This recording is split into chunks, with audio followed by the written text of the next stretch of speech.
شما درست نفهمیدین. نمایندگان مقامات و جامعه شهروندی درباره توصیه‌های سازمان ملل به تاجیکستان بحث دارند.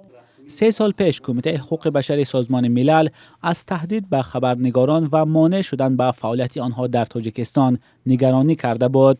این نهاد سازمان ملل به دوشنبه توصیه داده بود که دیگراندیشی در مطبوعات رواج داده شود، هرچند به گفته بعضی شرکتداران این همایش بعد از 3 سال وضع چندان تغییر نکرد. این اقدام به محدود کردن حقوق شهروندان برای تأسیس حوزه اخبار عامه مخالفت نمی‌کند. یک بحث اساسی در نشست گرفتن اجازه کمیته دولتی امنیت ملی برای تأسیس نشریه می باشد. سال 2017 حکومت تاجیکستان دستور داد که برای تأسیس نشریات، مطبع و یا نشریه دوره باید از کمیته دولتی امنیت ملی معلوماتنامه گرفته شود. این موضوع بحث گرمی را میان نمایندگان جامعه شهروندی و مقامات به میان آورد.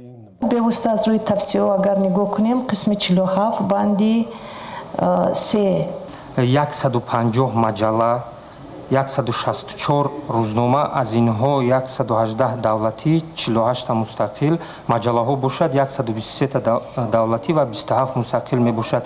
و کمیته دولتی امنیت ملی چی مکتوبی که از طرف وزارت فرهنگ می شود تا حال یگان تا رد شدگی نیست. نمایندگان کمیته دولتی امنیت ملی در نشست حضور نداشتند تا به نگرانی ها پاسخ دهند. مسئولین وزارت فرهنگ وعده دادند که نگرانی ها را به مقامات دخلدار می رسانند.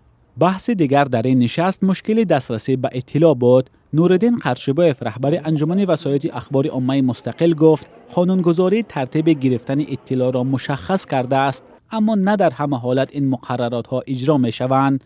مشکل گرفتن اطلاع در چنین حالت ها بر علا روشن می شود. توصیه های سازمان ملل در حال بررسی می شوند که رسانه های تاجیکستان روزهای دشواری را پس سر می کنند. چندین رسانه مستقل از جمله هفته‌نامه‌های آزادگان و نگاه بسته شدند. در نیم سال اخیر 7 روزنامه‌نگار بلاگر بازداشت و چندی از آنها به سالهای طولانی زندان محکوم شدند. معلوم نیست که حکومت تاجیکستان در حسابات آیندهش با سازمان ملل به این نگرانی‌ها چه پاسخ می‌دهد. مولا رجب یوسفی، امیر عیسایف، آزادی، دوشنبه.